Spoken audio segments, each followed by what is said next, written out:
Hi! I have my new apron. Uy, wala ko microphone. Hi guys! So, flex lang ako kung bagong apron guys. So, this is apron. Ang print ani is from Ubra by Maxis. Si Maxis, si Maria Christine C. So, iyang name. So, kung na George Cake Studio, na po yung Maxis. So, yun siya kung apron guys.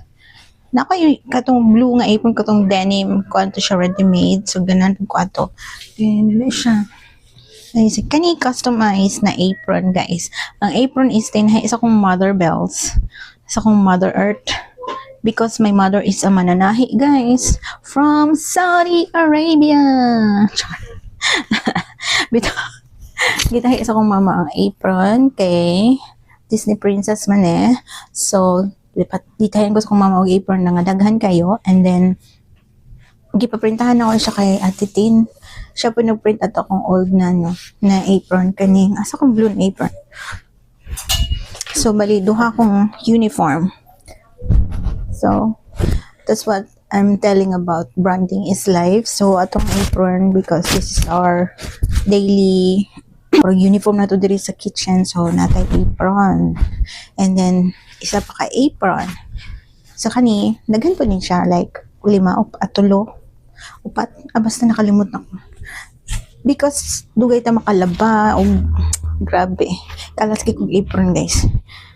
Okay, ako raman isa. So ano siya, akong apron, gusto ko mother, gusto ko ka na makasexy, pero imbis na makasexy, na siksik makuha ni guys. So, sunod na lang magpa-sexy talaga. Mas-sexy na rin nga apron. Sexy mama, and then, ano siya. Si Ate Tin pa nag-print ani, and then, kuan, siya. Barato lang ang ihang kuan, kanang gold na kaning kuan. Dito ni, basta. Gold. Yung kote basta gold. Barato na siya. Then, kung naman ipatahi guys, mananahi ako mother guys.